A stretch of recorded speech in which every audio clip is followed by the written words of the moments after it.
Ay Mama Tomo, today Sunday. Ito lang nga sana kaming balak umalis. Gusto ko sana magpahinga. Kaso nga may nakitang pamphlet yung mga anak ko na galing sa school nila. At nalaman namin meron palang Halloween festival ngayon. Dito lang ito sa amin, malapit sa station. Kaya ito yung medyo city part ng aming lugar.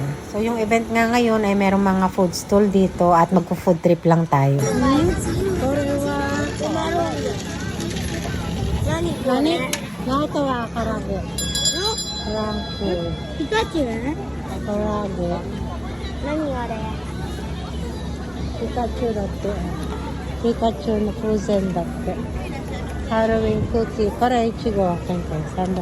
Hanggang ako dati 300 yen.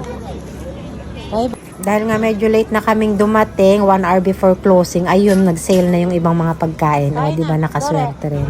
Pizza, purita.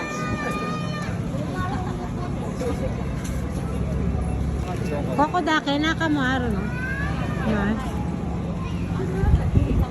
Kore cocktail だって。こっちはケンメロンパンのこれじゃあいいじゃんこれ。はい。これあったら買う。 Yaya ka tayo. Kono melon panda. Masaya talaga magpunta sa mga festival na ganito. Kaso yun nga lang ay mabubutas ang inyong mga bulsa kasi takaw sa mata lahat. At hindi rin ganun kamura yung mga mabibili dito. Isang item 500 yen, ganyan yung mga presyo. Kaya gagastos talaga kayo.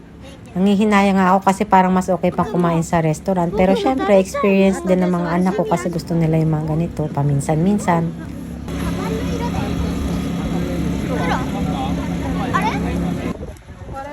Sobrang dami nga ng pagpipilian. Pero I'm sure hindi naman kami masyadong mabubusog dito. Merienda lang kasi ito. At namaya ay maghahaponan pa kami.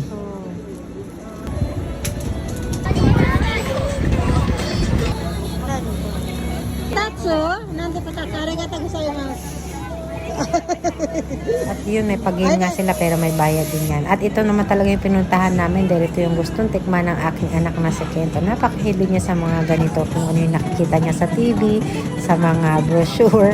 Gustong gusto niya. Minsan nga dumadayo pa kami sa ibang lugar para sa mga pagkain na gusto niyang kainin.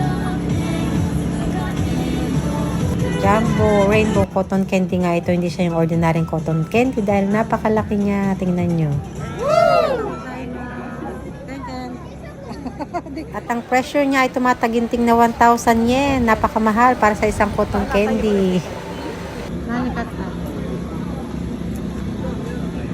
At pagkatapos nga naming bumili ng pagkain, humanap na kami ng pwesto para kumain dito. Simpleng family bonding. Pero masaya ang mga bata. Ang importante naman ay nabibigyan natin sila ng oras at napapagbigyan natin yung mga request nila. Library yan. Ang ganda ng library niya. Ano yun? Arewa hotel. Hotel o. Ang ganda nga dito kasi bago lang yung building na yan. At dahil hindi pa namin masyadong na-explore yung city dito sa lugar namin, sabi ko ay maglakad-lakad muna kami. Dahil nga Halloween, ayan, dami rin naka-costume mga kabataan. Dito rin sila tumatambay. So yung part na to is parang Shibuya ng Tokyo. Kasi dito nagtitipon-tipon yung mga tao. Kasi nga station nga yan. Ayan. Mayroong mall sa loob.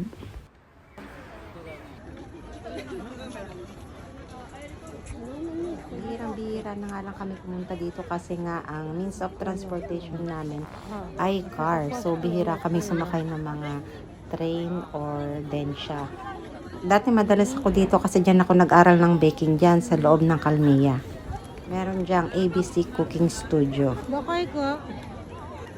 At nung magjowa pa kami ng asawa ko, napaka-memorable nitong place na to kasi almost every day ng umaga ay nagtitrain ako para magkita kami. Sinusundo niya ako dyan sa station kasi yung work ko dati is sa Gamagori. So every day tumatakas ako noon pagkatapos ng work namin para makipagkita sa kanya.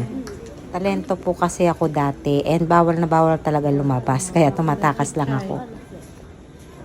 Maraming ang kainan dito so dito namin napiling kumain.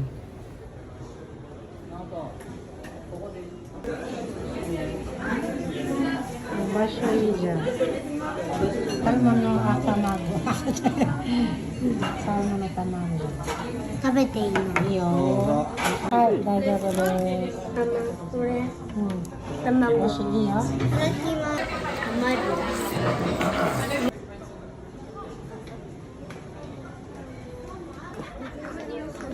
Nakakatuwa rin mag-gala-gala dito, no? Kasi madalas dun sa may amin is parang probinsya talaga siya. Walang masyadong taong makikita.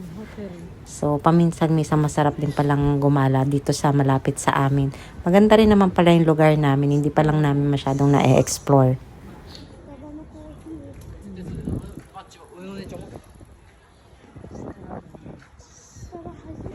Ito yung tinatawag na Shotengai or yung Japanese shopping district. So, dito ay makikita yung buhay na buhay talaga kasi napakaraming mga stores at mga kainan dito.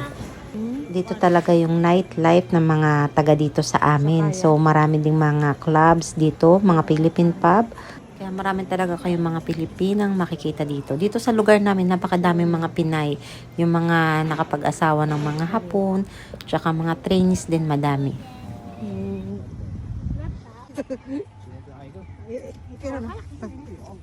Oh, scramble crossing. Toyohashi scramble crossing. Ito inay kedo. Linggo ngayon kaya walang masyadong tao kasi may pasok kinabukasan. Pag Biyernes, Sabado, yan madaming tao talaga.